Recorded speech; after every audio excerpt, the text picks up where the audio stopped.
Keep this DIYs overdose. मतलब अगर मैं आपके साथ DIY शेयर करती हूँ तो आपको अच्छा लगा, आपने किया, आपने आज किया, फिर कल आपने किसी और का वीडियो देख लिया, उसका DIY आपको पसंद आ गया तो आपने वो किया, फिर परसों आपने किसी और का DIY देखा, इसका देखा, उसका, आपने सारे DIYs देखे, आपने सारे इंस्टा के रील्स पे देख लिया, आपने यूट्यूब पे देख लिया, गूगल पे सर्च करके कुछ देख लिया, कहीं से अपने फ्रेंड्स रिलेटिव्स या किसी से बात हुई और उसने बताया कि इस चीज से ये होता है, इस चीज से वो होता है, तो आपने वो भी कर लिया।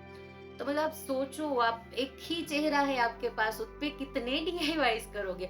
और ज्यादातर जो DIYs होते हैं उसमें से ज्यादातर ऐसी चीजें होती है जो आपकी स्किन के लिए सुटेबल नहीं होते। Like someone told me that कि use a lemon on your face and your face will being a spotless, कि आप नींबू लगा लो, आपका फेस एकदम क्लियर हो जाएगा। When I was in school and I do that, मैंने अपने स्किन पे नींबू का जूस लगा के निकाल के कॉटन से लगाया and my skin was burning, because उसमें जो सेट्रिक उसमें जो एसिड्स होते हैं, विटामिन सी होता है, वो डायरेक्ट फॉर्म में अगर हम ले तो वो हमारे लिए इतना भी अच्छा नहीं होता। तो किसी की भी ऐसे बात सुन के कभी भी आप ऐसा मत कीजिए कि मुझे ये स्किन केयर फॉलो करना चाहिए, ये वो कर रही है तो मैं भी वो करूँ, मुझे ये करना चाहिए।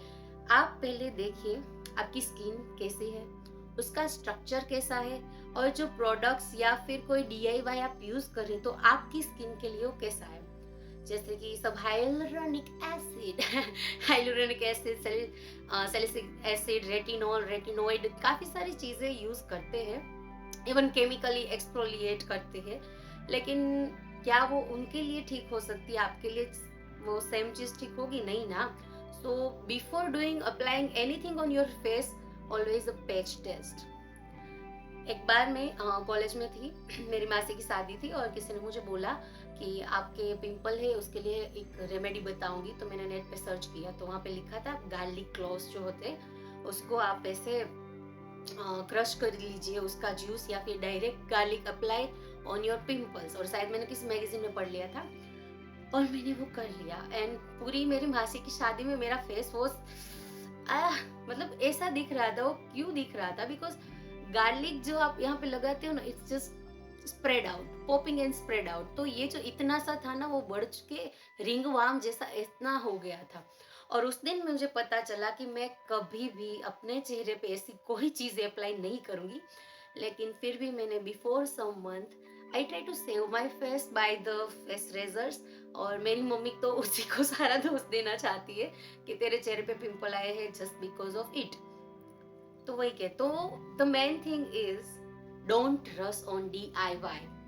मतलब अगर आज आपने कुछ अच्छी सी रेमेडी की, लाइक अगर आपको हनी अच्छा लग रहा है, आपने हनी किया, उससे आपकी स्किन पे कोई मतलब सेंसेशनल नहीं हुआ या फिर कोई बर्निंग सेंसेशनल और कुछ भी आपको एलर्जी ऐसा कुछ नहीं हुआ, आपने हनी को स्क्रब किया, आपका स्किन अच्छा लग रहा है, फ्रेश फील कर रहा है, आपके डार्क स्पॉट जा रहे हैं, then good, you can do it. But अगर आपने लेमन जूस लगाया और आप चाहते हैं कि आपकी ये जो स्किन है बहुत ही अच्छी दिखे लेकिन वो नहीं दिख रही, then left it right now. अभी के अभी वो लगाया है उसको पूरा धो डालिए अपने फेस को एंड कूलिंग सेंसेशन के लिए आप आइस क्यूब रब कर लीजिए, कुछ भी कर लीजिए, लेकिन ऐसी कुछ भी आड़ी टेढ़ी चीजें लगा के अपने फेस को बतंगर मत बनाइए। In a third step, you have to drink a plenty of water, which I never did it.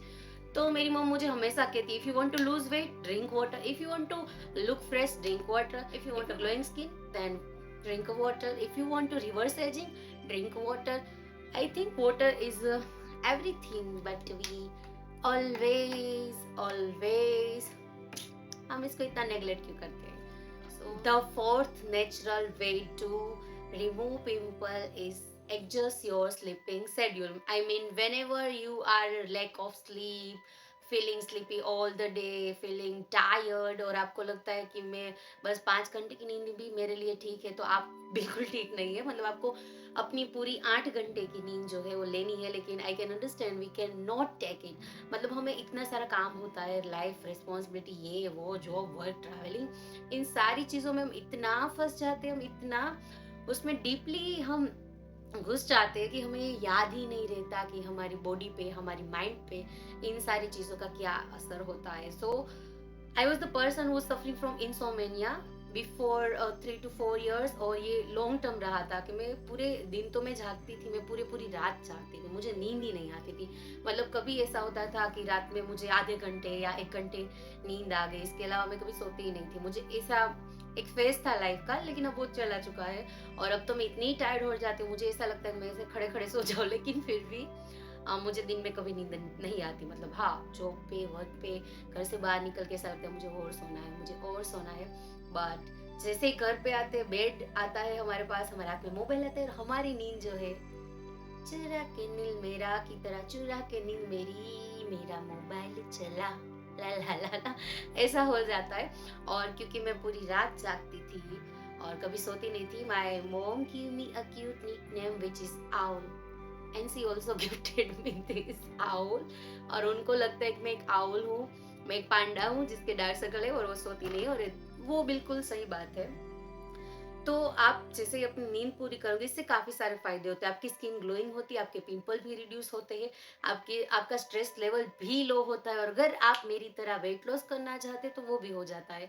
लेकिन मैंने अपनी लाइफ को इतना बिगाड़ दिया है कि एक दिन में ये सारी चीज़ें ठीक नहीं हो सकती। So everything the natural remedy with I share with you take a time. मतलब ऐसा नहीं कि एक ही झटके में चलो आज आपने 8 घंटे सो लिया, कल सुबह उठे और आपकी स्किन हो गई ग्लोइंग। वो कुछ टाइम के लिए रहेगी। अगर आपको लॉन्ग टर्म तक सॉल्यूशन चाहिए, लॉन्ग टर्म रिजल्ट चाहिए, then you have to work hard for long term. Like exam में हमको टॉप करना है एग्जाम में, तो हम पूरी एक रात में पढ़ के बाई चांस कोई हो जाता है, लेकिन आपको पहले से प्रिपेयर करना पड़ता है। आप एक रात में ही पढ़ के इतने टॉपर नहीं हो जाते। आपका थोड़ा सा बेस क्लियर होना चाहिए, आपको कंटिन्यू रीडिंग करते तब जाके होता है। सो एक ही दिन में ताजमहल नहीं बनता। Fifth and most important thing, और mostly people are suffering from this problem and this called stress. मैंने अपनी लाइफ के काफी सारे जो साल है वो मैसिव डिप्रेशन में निकाले हैं। मैंने ओवर थिंकिंग इतनी की है, मैंने स्ट्रेस्ड आउट लाइफ इतनी जी है कि उन सब चीजों का अब जो इफेक्ट है वो तब नजर नहीं आ रहा था बिफोर 2-3 years, वो अब नजर आ रहा है मेरी स्किन पे, मेरे माइंड पे, मेरे बॉडी पे। हम आजकल के ये जो यंगस्टर्स है, हमारी लाइफ ऐसी हो गई कि हम स्ट्रेस लेते हैं। हमारे एग्जाम में हमने पढ़ाई नहीं की, हमको स्ट्रेस आ रहा है, हमको जॉब पे जाना है, मूड नहीं है, स्ट्रेस हो रहा है। हमको कोई काम करना था, पूरा नहीं हुआ, हम स्ट्रेस आउट हो गए, हम जैसा चाहते थे वैसा नहीं हुआ, हमको स्ट्रेस आ गया। और जब ये स्ट्रेस होता है हमको पता भी नहीं चलता कि हम स्ट्रेस में हैं, लेकिन हमारे आसपास जो लोग होते हैं उनको पता होता है कि सी और ही और they are suffering from the stress, because वो हमारे फेस पे दिखने लगता है। हम इतने खुश रहते हैं और अचानक से हमारा फेस जो है वैसा उतरा हुआ चेहरा हो जाता है, pimples, acne, dark spot, dark circles and what not. तो आपको स्ट्रेस लो करना है। बिफोर सम डेज और maybe some months I was so stressed out. मतलब इतना कि कोई इतना टेंशन लेके घूमेगा तो एक दिन में ही मर जाएगा, उतना टेंशन लेके मैं घूम रही थी, इतना स्ट्रेस आउट थी। देन आई रियलाइज कि stress is affecting my body, my mind, my face, even my soul, and all the things are around me, or the people around me, and the place where I go, everything is giving me negative vibes, negativity. So I decide that people are not going to change, things are never happen according to you want, or everything is हर चीज आप चाहते हो ना यार वैसी नहीं होने वाली, ना आज हुई है, ना कल हुई, ना कभी होगी।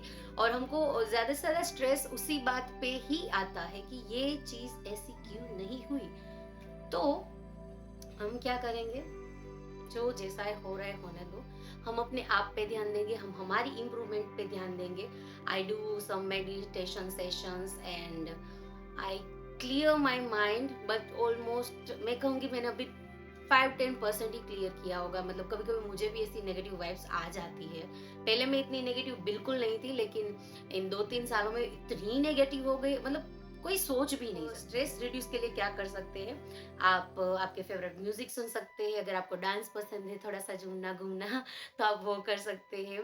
और आप मेडिटेशन कर सकते हैं। आपको कुछ नहीं करना है, आपके सामने कोई ऑब्जेक्ट है, आप बस उसे थोड़ी देर के लिए ऐसे ही देखते रहिए, और आपको पता भी नहीं चलेगा कि आपकी ओवर थिंकिंग या आपके माइंड में जो कुछ भी विचार चल रहे हैं वो कहाँ जाते हैं। एंड ये मैंने पर्सनली प्रैक्टिकली करके देखा है, मुझे बहुत अच्छा लग रहा है। मतलब अगर आपको स्ट्रेस रिड्यूस करना है तो आपको कोई अच्छी सी लगे मूवी वो देख लीजिए, कोई वेब सीरीज पसंद है तो वो देख लीजिए, थोड़ी देर बाहर जाइए, गार्डन में घूमिए, छोटे बच्चे या आपके पेट्स के साथ आप थोड़ी देर खेल लीजिए, आपके बेस्ट फ्रेंड्स को कॉल कर लीजिए, आपकी मॉम से बात कर लीजिए, अपने फैमिली मेंबर से आपको जो फील हो रहा है उसके बारे में बात कीजिए, एंड आपको बहुत अच्छा लगेगा। मैंने ये सब किया है, मतलब मैं इतनी स्ट्रेस आउट रहती, मैं घर पे आके किसी के साथ बात भी नहीं करती थी, एंड देन आई रियलाइज कि ये गलत है।